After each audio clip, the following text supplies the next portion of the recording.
generally confidence or self-efficacy or feeling secure in terms of doing what we need to do comes down to having realistic standards. So if we shoot too high, if we have super high standards, right, we're going to get into, very uncomfortable situations where we fail, or where we do something wrong, or when it's so difficult for us that we're going to get discouraged. So our confidence and self-esteem and self-efficacy is going to go down.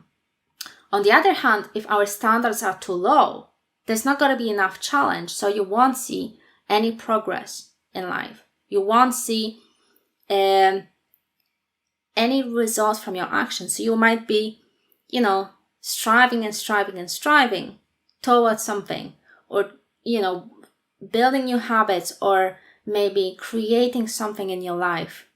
But if it's too easy, you're not going to be really seeing any progress or any results. So then what's the point, right? Kind of refers again to this feeling of emptiness, or feeling like things are pointless in our life in a sense.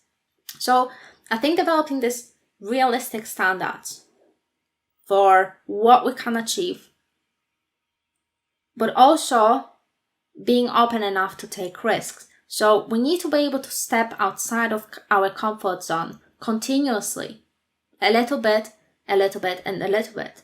Not taking some major leap, although, you might want to do it. If you're confident enough, you might want to do it. But if you're confident enough, you wouldn't be here, right? So it's all about having this realistic standard. So who you are as a person, right? What your values are. And values are again, as I was saying in the previous section, values are based on what matters to you, what makes you feel good, right? What makes you feel healthy, what makes you feel happy, what makes you feel satisfied, right? So obviously you want to make more of the same in your life. You want to make more happiness. You want to make more health, right? You don't want to make less health. Why would you want to do that for? So confidence and setting goals for yourself, I think, should be aligned with these basic values and striving towards feeling good, right? And being healthy. But in order to do that, you need to have this sense of self-efficacy. So self-efficacy is basically created by this feedback loop you are getting from the environment. So you're taking an action, you're seeing the results, and you acknowledge the results. And then you repeat the action until you feel confident enough in that action. If your standards are too high, you're going to be discouraged. If you never spoke Spanish and you want to speak Spanish tomorrow, right? And obviously you're not going to learn Spanish by tomorrow. You're going to feel like, like a failure. You're going to feel, discouraged or sad or whatever feeling. So that was just a silly example, but if your standards are too high, you're not going to really develop that self-efficacy because it's too unrealistic. If it's too low, you're going to get bored, right? If you're a really good runner, but then you race with kids, right? And you win that race, that's ridiculous, right? You're not really going to get any good satisfaction from that achievement. So realistic standards is taking a good inventory of our skills, what we can really good do, and what can be really achievable in the external world. And you don't really need as much other people. It should be based on your own skills. Because if you start comparing yourself to other people, that again can lead to this lower self-esteem, right? Like we need to understand that other people have different values because they have different needs, right?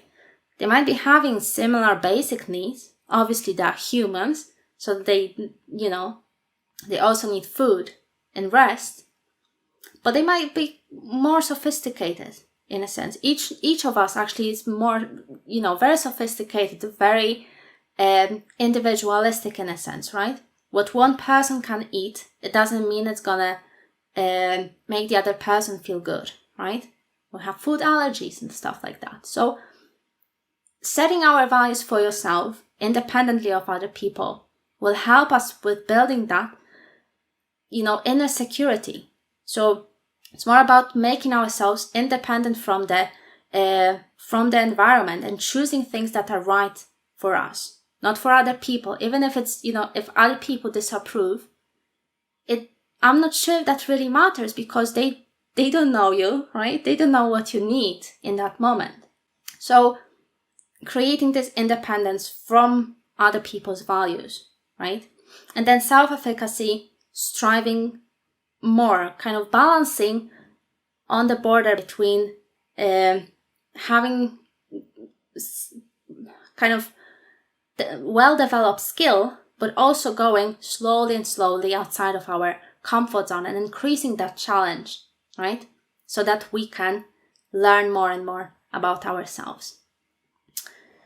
The brutal truth is that there's gonna be rejection. I know it. I know it's maybe kind of lame that I say that, but I think that the easiest way to overcome this kind of fears, like fear of failure or fear of rejection, is to simply acknowledge that this is what's gonna happen, right? That's it. There's gonna be rejection and there's gonna be failure.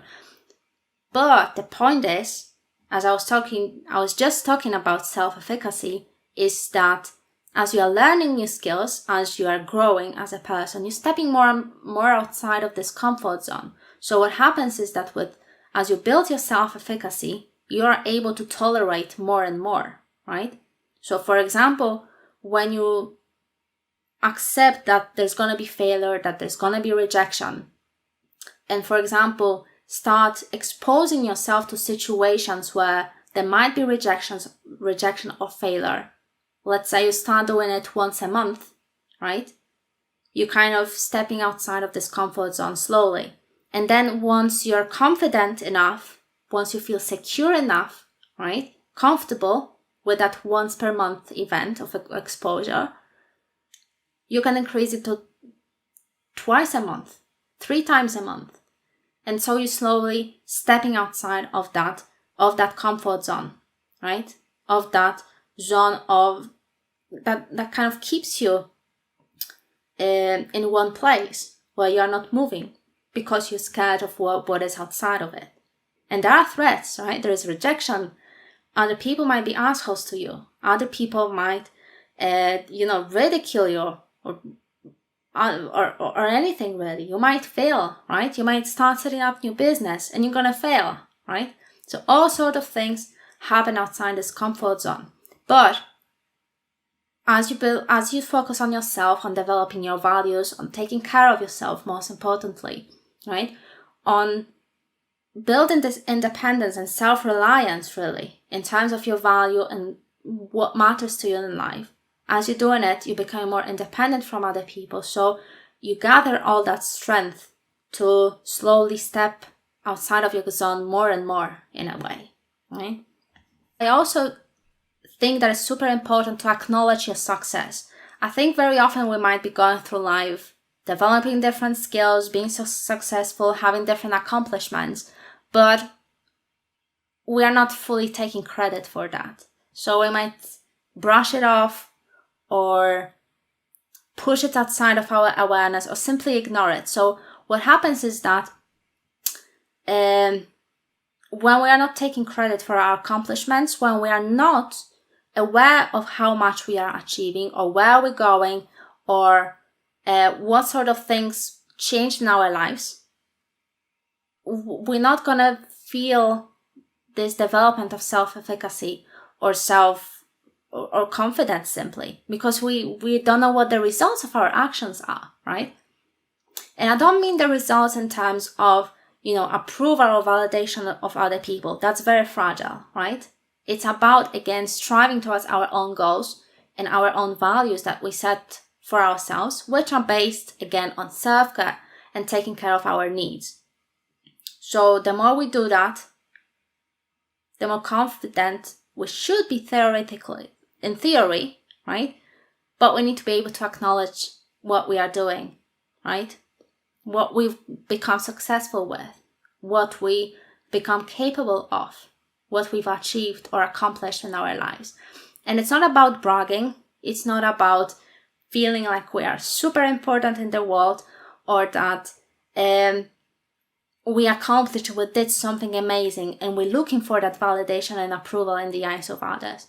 But it's about our own internal validation. So if I am able to set a goal for myself, for example, to read a book in a week, and I do it, I'm going to be, happy for myself. Why not? What's wrong with that? The problem with narcissists in general is when it becomes external. So we want other people to validate what we are doing or what we are not doing. When we are acknowledging our accomplishments, when we are seeing the results, acknowledging the results of our actions, right? It's for ourselves. It's for taking kind of note of our progress. How else can we know that we've made a progress, for example, right? If we are not acknowledging what the results are. So how we are doing in terms of meeting our needs and living in accordance with our values. How we are doing in terms of taking care of ourselves, right? If I do something right for myself, I think I have a right to be happy about it. And again, it's not about this external validation. So all that process of self-reliance and striving towards our own values, it takes a lot of trust. So the more you do it, the more you learn how to listen to all these drives that you might be having, or what you need in that moment, right? Or what sort of values are the most important for you. The more you listen to this process, and the more you see the results of your actions and how they make you feel, or that they boost your health, right? Or that they bring you satisfaction, or that you're moving close into the life you have, the bigger your self-trust will be. And self-trust, I think, is it's very associated with that concept of self-esteem and self-efficacy, because if you trust yourself, if you know yourself, there is a guidance within you based on, the totality of who you are as a person, right? So what sort of emotional needs you might be having, or psychological needs. If you know that you can trust this guidance and you see the right results from your actions, you're going to trust yourself more and more.